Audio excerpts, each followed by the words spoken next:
The gym was buzzing with tension. Bright lights reflected off the polished hardwood floor, and a small crowd gathered around the court, whispering with both excitement and doubt.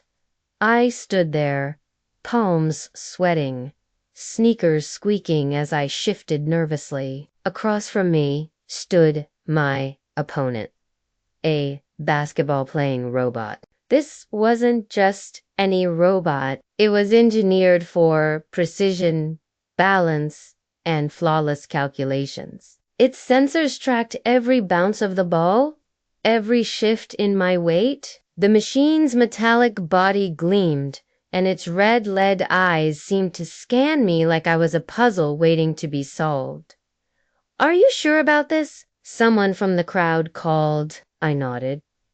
I wasn't about to back down. Sure, the robot had perfect accuracy and lightning-fast reflexes, but I had something it didn't: creativity, unpredictability, and human heart.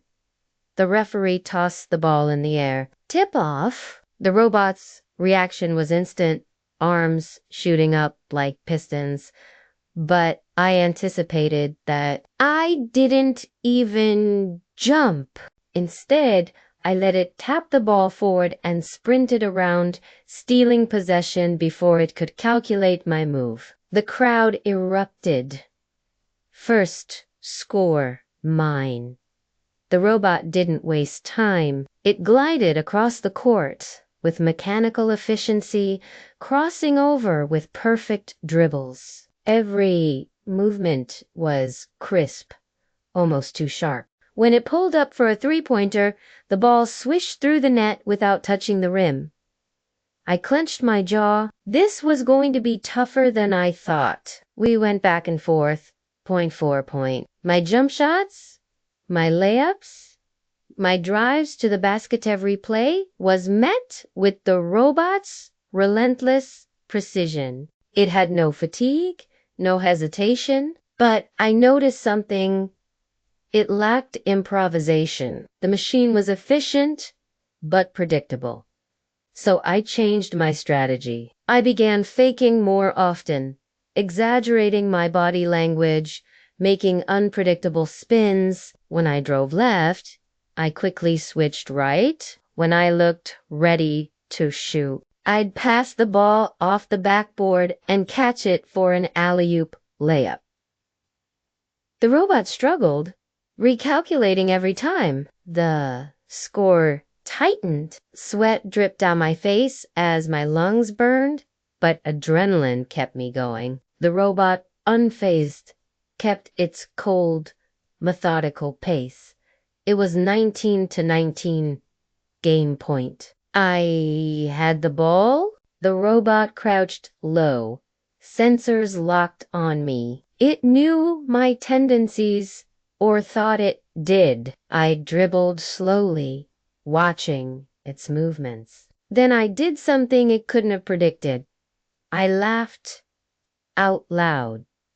That tiny moment of unpredictability threw it off. Its sensors hesitated, registering confusion. I faked a drive to the basket, spun backward, and launched a long three. The gym went silent as the ball arced through the air.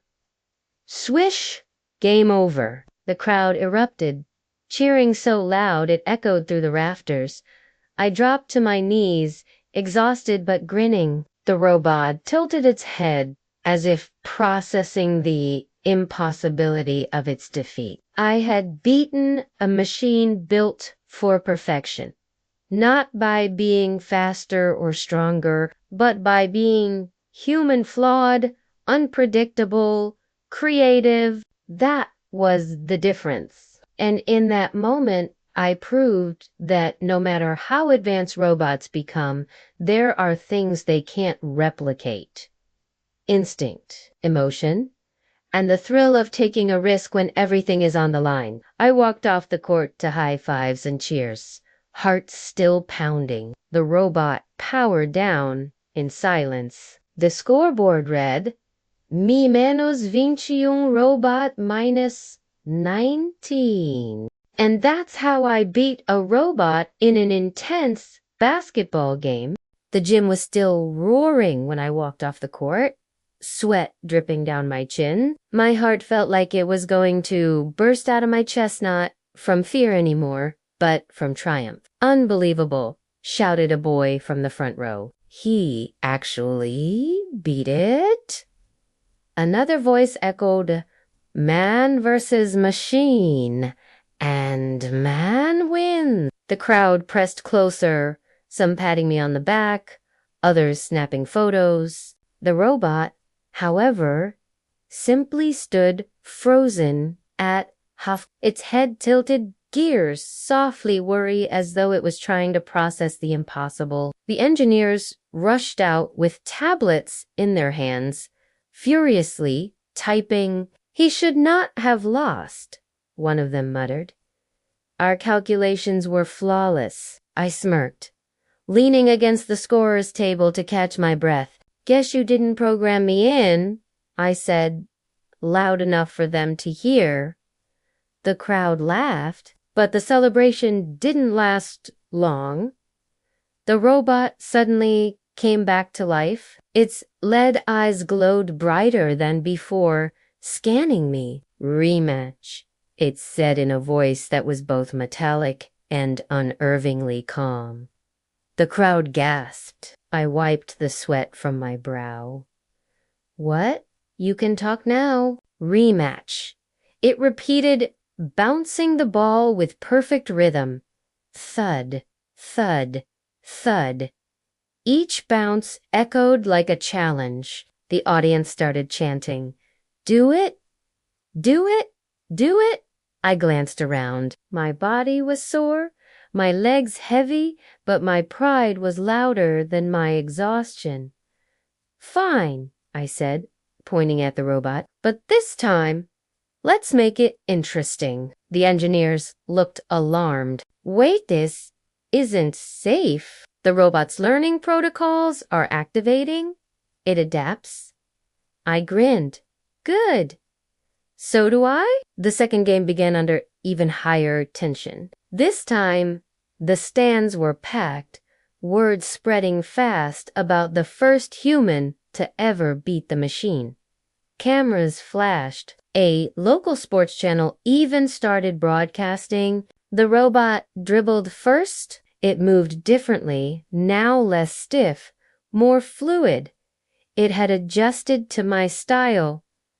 My stomach dropped. This wasn't going to be the same match. It blew past me with a spin move that looked almost human and dunked the ball so hard the rim shook. The crowd erupted in both awe and fear. Okay, I muttered to myself. So it learns. That just means I've got to keep being unpredictable. I grabbed the ball, dribbled casually, then pulled a no-look three-pointer from almost half court. The crowd gasped. Swish, tie game. Back and forth we went, every possession feeling like a battle of wits and endurance. The robot's sensors tracked me faster, its fake-outs sharper, but I leaned into what made me different. Improvisation. At one point, I bounced the ball off its leg on purpose, retrieved it, and scored. The crowd laughed and cheered, chanting my name, but the robot didn't falter. Its red eyes burned brighter. Adaptation complete. It announced. From that moment, the game shifted into something surreal. The robot mimicked not just textbook moves, but my own tricks. I fake left it, fake left. I spun it. It was like playing against my own reflection, only faster and stronger. The score crept up 18-18. I was drained, sweat stinging my eyes. Every breath felt like fire. The robot, tireless, stood perfectly balanced, awaiting my next move. The crowd chanted louder, sensing the climax. I took a deep breath, dribbled slowly, then did something no program could ever predict. I turned to the crowd, winked at a little kid holding a foam finger, and shouted, "This one's for you." The robot's sensors flickered, confused by the distraction. In that split second, I launched the ball not at the hoop, but at the backboard corner. It ricocheted at a wild angle, bounced back to me, and I leaped, twisting midair for a reverse layup. The ball slid through the net. 1918. My lead. The gym went berserk. People were stomping, clapping, screaming, but the robot wasn't finished. It powered forward with blinding speed, executing a crossover so fast it blurred. It rose for a dunk, but I leapt with every ounce of strength I had left, smacking the ball off the rim. The rejection echoed like thunder. The ball rolled out of bounds. My possession. Game point. I bent over, gasping for breath. My legs trembled, but my heart pounded stronger than ever. This was it.